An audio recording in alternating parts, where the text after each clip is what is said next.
problema? Good morning po kay Kuya at sa lahat po ng mga manonood. Itatanong ko lang po sana yung tungkol po dun sa SSS ko kasi matagal ko na po kasi siyang hindi nahuhulugan. Almost mga 5 years na po yata kung di ako nagkakamali. 5 years? Itatanong ko lang po sana kung pwede ko pa siyang ituloy dahil 5 taon na po na siyang hindi nahulugan. Oh, once a member, always a member. Sabi ni Ma'am Beth.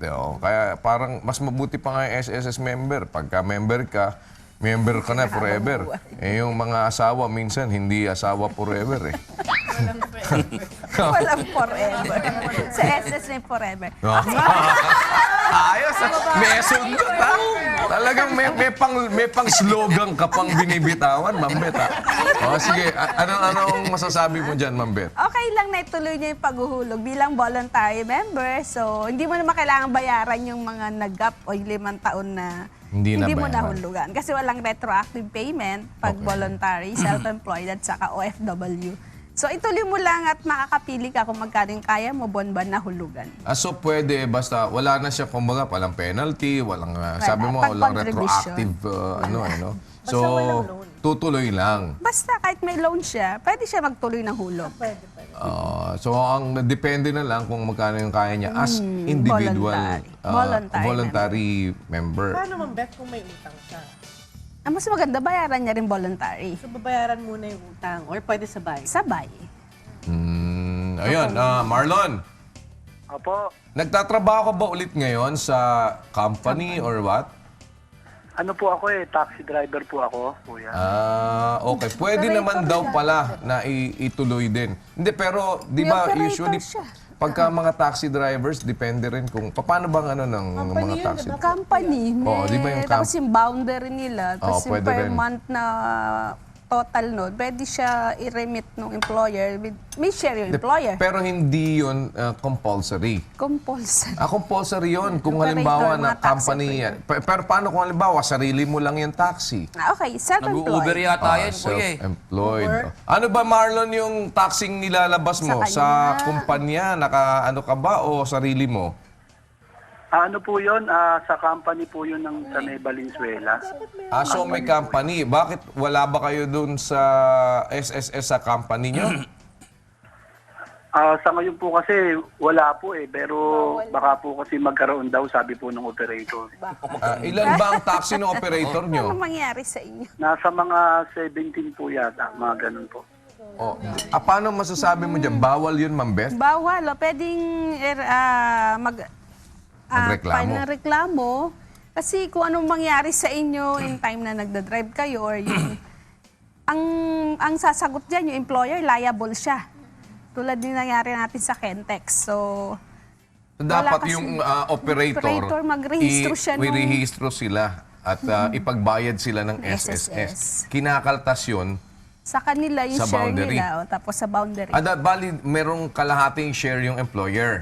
Ang employer is mas malaki 3 ports. Sa kanila 1 port lang. Okay, so dapat magbabayad ang employer, ipagbabayad niya ng SSS yung kanyang mga drivers. Drivers. Yung driver may share, May share. na ilang Mga 1 port lang. 1/4 lang. O dapat 33 pala lang. ganun eh. Dapat pala. Ibig sabihin, Marlon, Lugi kayo pag ano.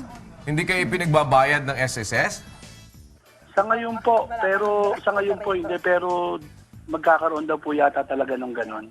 Magkakaroon yata. Dapat daw sabi ni Ma'am Beth, compulsory daw yan. Kasi marami yung unit niya eh. Unless na ikaw yung may-ari ng taxi. Self-employed. Anyway, basta ang sagot doon sa tanong mo, kung pwede mong ituloy, pwede mong Kailangan- ituloy. Pero mas dapat na malaman ng employer mo na sila ay obligado na kayo ay ipagbayad Kaltasan, ng ipagbayad. SSS at PhilHealth sa pag-ibig. PhilHealth pa at pag-ibig. Yan. Okay, Marlon. Opo, pwede pa po isang tanong? Sige. Opo, about naman po sa sa buto, sa likod. Kasi Buto. Ayan. Nagising ako bigla. Anong tanong sa buto? Opo, kasi kung siguro nga po ako taxi driver, halos 3 taon na po kasi akong taxi driver. Pagka yumuyo ko kasi ako, napakasakit po nung likod ko. Pag yumuyuko ka, Opo, sobrang sakit po niya. Anong part ng likod mo ang sumasakit? May bandang gitna po, sa may baga halos. Bandang gitna daw. dito. Ano nangyayari doon? Ang ano? nangyayari dito.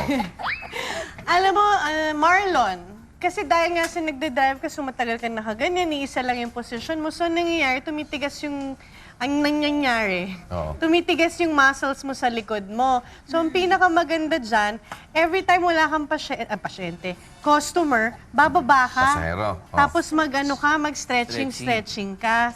Tapos, pagdating mo rin sa gabi sa bahay, lagyan mo ng warm compress yung likod mo, tapos mag-exercise ka ng core and back stretching and strengthening exercises para makatulong din sa'yo yan. Kasi nga, dahil ganun yung trabaho mo, hindi maiiwasan na mag-spasm yung back mo. So, kailangan mong gumawa ng paraan para igalaw yung likod mo, para yung muscles mo ma-extend at magko-contract mo siya. Kasi kung hindi, titigas lang talaga siya. Pero hindi buto yun. Ang misinterpretation kasi nila, basta likod, buto na eh. Pero most often na not, mas muscular in origin yung pain than buto. Now, how do we normally know is when you move, that's when you feel the pain. Aha. So kapag gumalaw ka at may pain, mas muscular yun. Pagka, halimbawa, kahit di ka gumagalaw, may masakit, buto yun. Baka may fracture ka na nun. So muscles yan, Marlon. Yes, oo. Kailangan igalaw-galaw. Wala ka bang, hindi ka ba nag-exercise? Nag-exercise naman po, kaya lang medyo mataba-taba ng konti, kaya Mas maganda daw dyan, stretching palagi, back stretching. Tapos yung isang lang, proper posturing when driving. Yung iba kasi kung mag-drive, di ko maintindihan ba't Pwede sila naglagay ng pillow, di ba? Teka, ano ba yan? Jeepney driver ba yan? Ay, kuya, hindi. Ang jeepney driver, ganyan. Ganyan. Ang jeepney driver, At ganito. ikaw yung pinakamagaling example dyan, eh. Ito yung yan. Ito yung jeepney driver. Ito yung kanyang, ito yung kanyang manibela, di ba? Silya. Ito yung silya niya, ito yung cambio, di ba? Depende yan kung sino nakaupo. So, pagka ang nakaupo sa ay Lalaki. brusko at medyo lalaki, ito yung reserva, di ba? Nandito yan. Ganyan yan, di ba? Oo, ganyan yan. Nakadikit sa reserva, di ba? Pagka naman, halimbawa, ang nakasakay naman, babae, Sexy lalo na babae. kung naka miniskirt, di ba? Ayan, nakaganyan yan. Ganyan yan. O tapos ang cambio niya nandito, ayan. Excuse me. At kahit hindi dapat magpalit ng cambio, nagpapakambyo. Cambio yan, di ba? Ganyan nga. Ganyan ang nangyayari, di ba?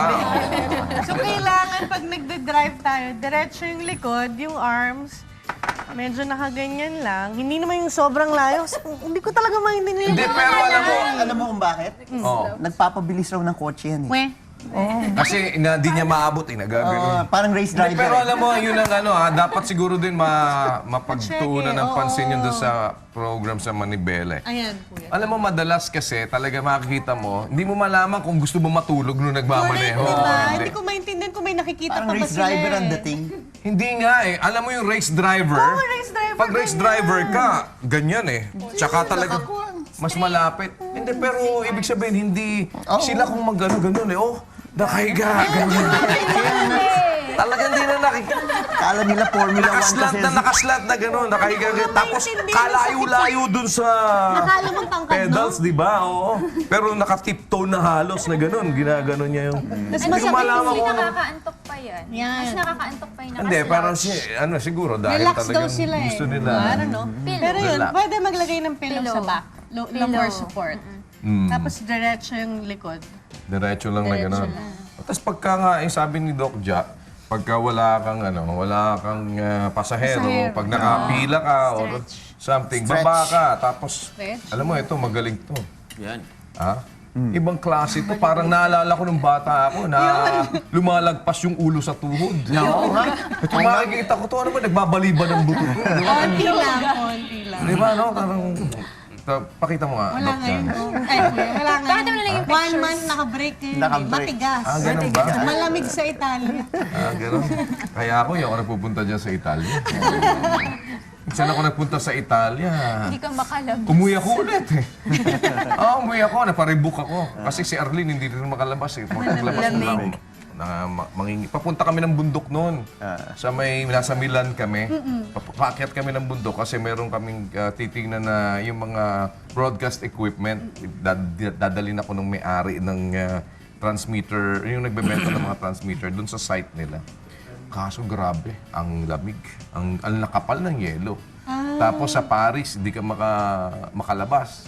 Dahil, sabi ko pa kay Arlene, ayan, magpa-picture ka na. Sabi niya, hindi na. ayaw niya lumabas kasi nanunuot sa buto yung lamig. Although yung ngayon, Kuya, hindi Walang masyado. yelo sa Paris that time. Pero sobrang lamig. Mas malamig pa sa Actually, Paris sabi nila- kesa dun sa Milan na may yelo sa Milan. May wind. Pero sabi nila sa Italy, I think it's only every 4 years na nagsusnow eh. It's not every year nagsusnow. No, dun, nung nasa Milan ako, grabe, may snow. Pero ngayon, hindi ganun kalamig. Pero Pa-summer eh. nagja-jacket pa rin ako. Pero mainit naman dito, Marlon, kaya pwede kang mag-stretching. Stretching ka. So, stretching ka. Hindi naman daw buto yan, Marlon. Most likely, muscle yan. Huwag Warm mo pa- compress. Yun, yung hot compress. Yung meron naman, madali lang, kahit bote lang, kuha kang bote. Lagyan mo naman init tubig, no? Tapos pagulong-gulungan mo yung likod mo. O kaya higaan mo na gano'n. Tsaka kuya, baka tutuyan po siya ng pawis kasi kahit air condition po yung sasakyan pagka matagal na Oo, rin yung po. pawis. Lamig. Natutuyo. Oo. Okay.